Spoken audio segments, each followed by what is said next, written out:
How it all started. Young people typically do rebellious things when their parents aren't around. I was that straight A student that never really got out much, aside from linking up with my friends to play basketball, going to the movies, and flirting with girls through text or social media. I don't really remember socializing that much outside of school. Back then, I didn't have the confidence that I have now, not at all. I wasn't the flyest dude because my parents couldn't afford certain things. I remember in my freshman year of high school, I wore these black and silver Nikes almost every day called Nike Air Wavies, which I considered affordable foam posits or fake foam posits. I wore them down so much that eventually I got a hole in them. My only solution for it was to wear pants with wider legs so I could cover the top of my sneakers. I wasn't that bad guy that girls seemed to be attracted to. I didn't care to hang around too much after school, and I didn't care to linger in the hallway too much between classes. I distinctly remember this kid straight up asking me, "Yo, why you always doing your homework?" Partying was never really my thing either, despite the fact that dance was my art of choice when I went to 180 for middle school in Co-op City. I think the violence in the Bronx that I grew up seeing and hearing about just turned me off from those type of gatherings where anything could happen. And although I was cool with a lot of different people, from the geeks to some of the baddest girls in school to some of those bad guys I couldn't emulate, I personally didn't consider myself popping like that. After my freshman year in 2011, I was 14 years old and looking towards that next phase of my life. I knew I was growing up when my parents decided to let my brother and I stay in Bridgeport, Connecticut with the two of our favorite cousins during the summer. I think it was for about a month. I had the time of my life. My oldest cousin, who was the guardian in the household, could cook his ass off. I'm sure you could tell we never went hungry. He even took some time to teach me how to make some curry chicken and spicy buffalo wings.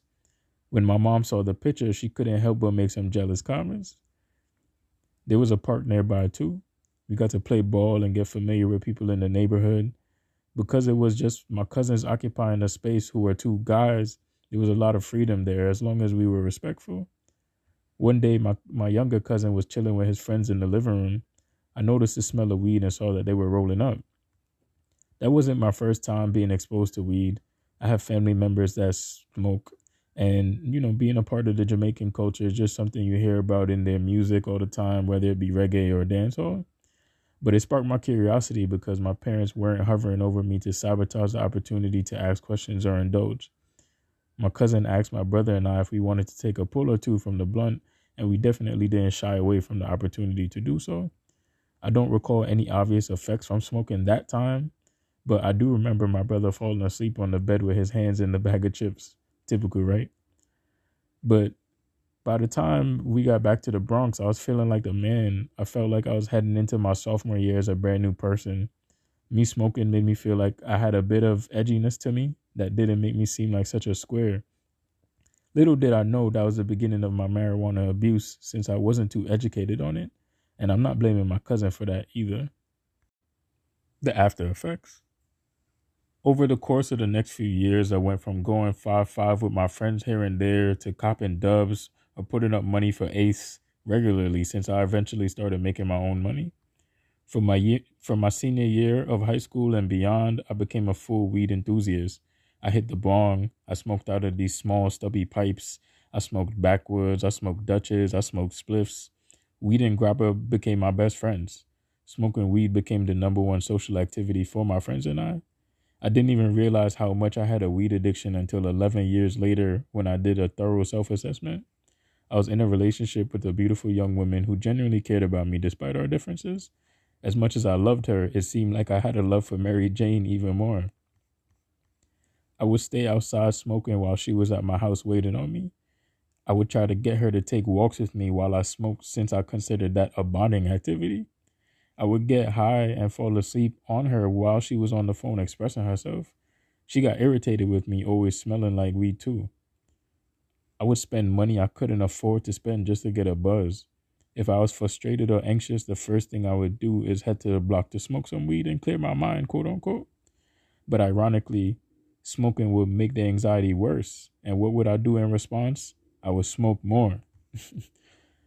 There would be times I knew that I had a lot on my plate, but just the idea of catching a vibe seemed more attractive to me.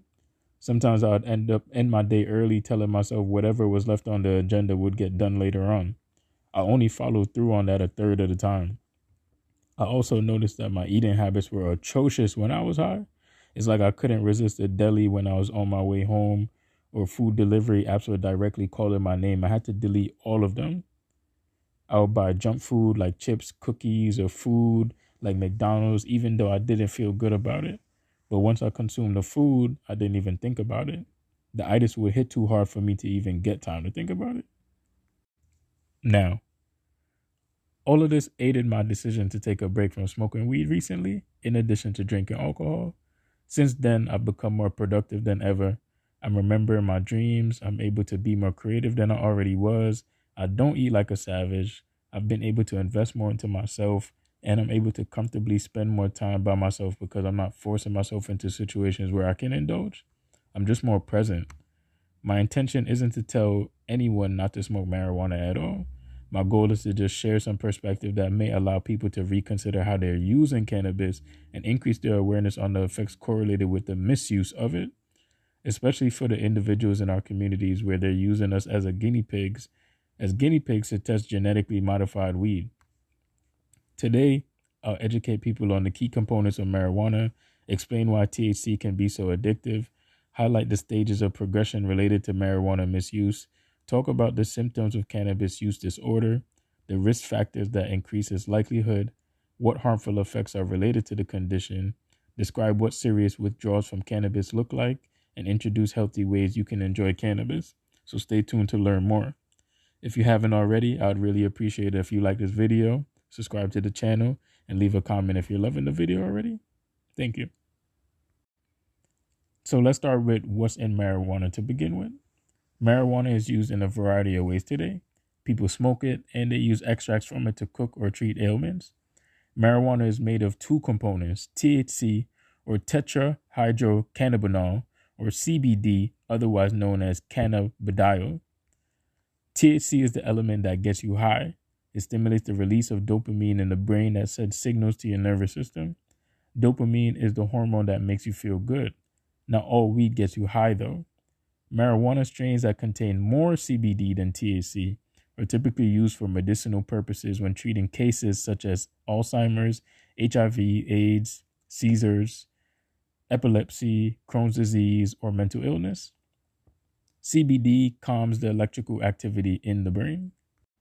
Why is THC so addictive? Out of the two components, you're more likely to have adverse effects from strains that have high levels of THC. Because the THC easily allows you to disarm the brain and induces a sudden spike in dopamine, it can put you in a position to abuse that power if you're not responsible. For a vast amount of people, it becomes a go-to solution for high levels of emotional distress like anxiety, fear, depression, PTSD, etc. Healthline verifies that these issues are generally enhanced by mental health problems that stem from genetics, traumatizing experiences in the home, or demoralizing situations with other people in the community. The thing is, this sudden increase in dopamine doesn't last forever. Eventually, that has us running back to it to get that next hit. In a store where marijuana is sold legally, reading the product label may reveal the exact potency levels from a certain dosage of a particular strain, but it's stated that those who purchase marijuana illegally may not be able to acquire trustworthy data about the potency of the product they're using, and that's based on CNN. Progression of cannabis misuse. The McDonald Center, which studies student well-being at the University of Notre Dame, provides these details on the stages of cannabis misuse. Stage 1, experimenting, trying the substance for the first time, using it occasionally. Stage 2, social, no outstanding pattern, no heavy influence. Stage 3, habituation, the start of consistent use, behavioral pattern. 4, abuse, continued use despite negative consequences. And stage 5, addiction, uncontrollable compulsion to use, loss of control, withdrawals, and the desire to use again after withdrawal. According to research by, I'm trying not to butcher this name, by JC, I'm going to guess it says Farrer and J.F. Epstein from 1999, The earlier teenagers start using marijuana, the greater the chances are that they may eventually develop a dependence on cannabis. They make it a point of emphasis to note that this doesn't imply that marijuana is a gateway drug. Symptoms of cannabis use disorder. Cannabis use disorder, often known as marijuana use disorder, is when a person persists to use marijuana excessively despite experiencing detrimental impacts on their health or quality of life. Each individual can fall on different ends of the spectrum from moderate to severe. Very Well Health says that symptoms include abnormalities in mood, appetite, or your sleep schedule, uncontrollable impulses to use marijuana, light restrictions on marijuana use, a lack of interest in fulfilling obligations, a decline in productivity at school, work, or a performance during athletic activities, headache, abdominal pain, chills, or sweating when you're not using, an increase in tolerance influencing you to use more, negative emotions connected to use, making risky, irrational decisions, or isolation, social withdrawal. What factors increase the risk of cannabis use disorder? As I mentioned before, age is one of the main risk factors aligned with cannabis use disorder. Young individuals under the age of 18 are more at risk than adults. The probability that men can develop the condition is doubled compared to women. Some additional risk factors include a family track record of substance abuse, having peers who misuse marijuana, unfortunate childhood experiences like sexual abuse, or the use of cigarettes. The harmful effects of cannabis misuse. Frequent consumption of marijuana has a damaging effect on the brain. THC can alter the structure and functionality of the brain, disrupting learning, memory, cognitive function, and behavior, including potential substance abuse in the future. For younger people exposed to THC, particularly unborn children during pregnancy, this is even more dangerous. Furthermore, abuse can lead to nausea, dizziness, and paranoia. Individuals who use more regularly and for a longer period of time face the negative impacts of use more. The full extent of the detrimental consequences on the brain, however, hasn't been completely explored yet. Studies are still being conducted. What is cannabis withdrawal? Consistent cannabis misuse, in spite of being aware of the negative effects, is partly credited to the experience with cannabis withdrawal and the intention to ease those feelings of discomfort.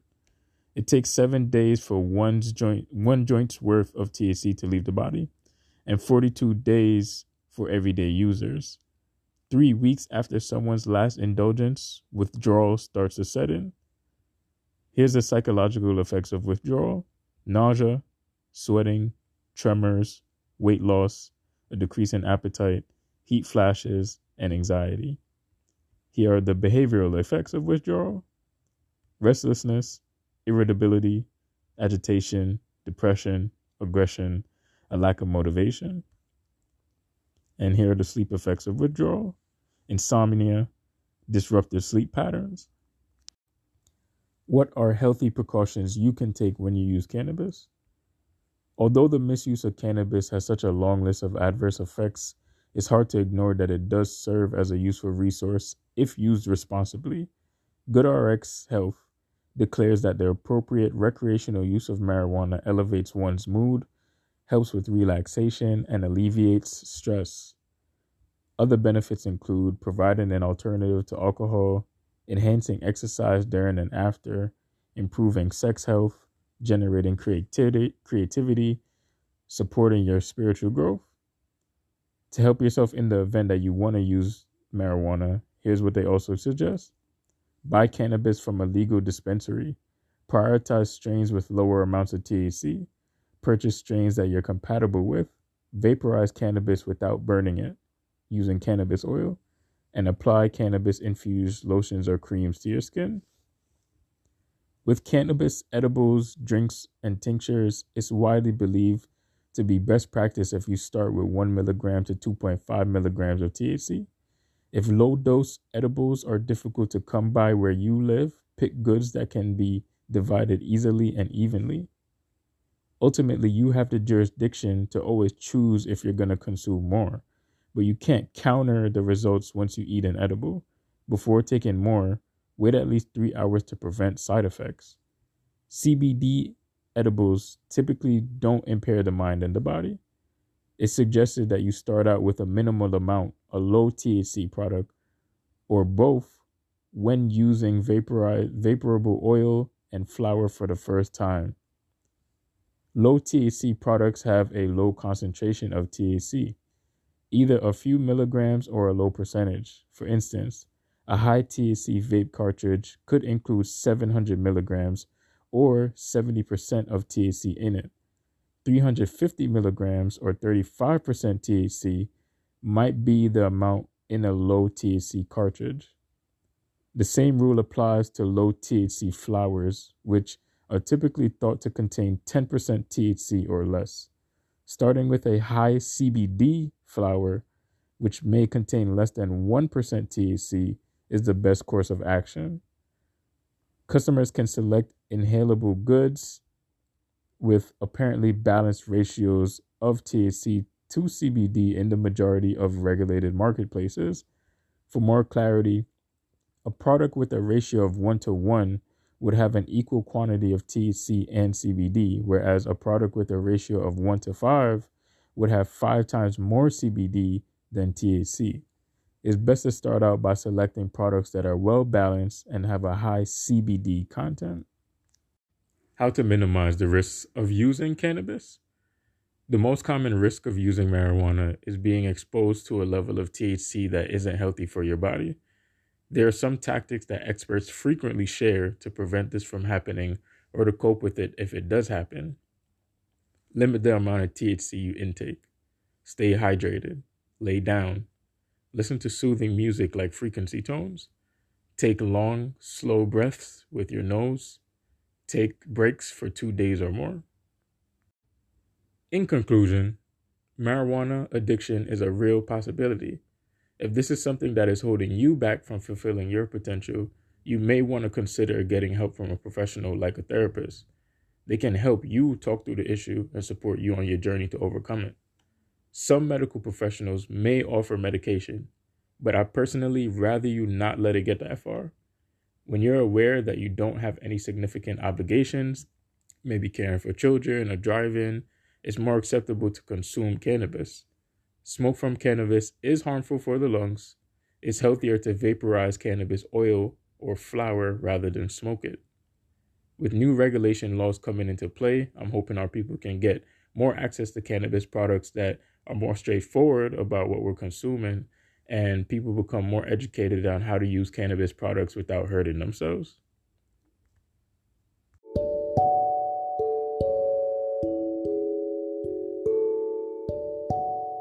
How'd you like this episode? Learn anything worth deep consideration? I would greatly appreciate it if you leave some feedback by emailing me at balanceofalion@gmail.com, or you can always leave some feedback in the comments too. Share this post with your peers. Like this video. Subscribe to our channel here on YouTube, or you can listen to our podcast on Anchor FM or Spotify as well if you're one of those people who prefer the audio experience. Care to make a donation to help us expand? Our Cash App is $Balance of a Lion. Thanks for listening. Jamar. Peace.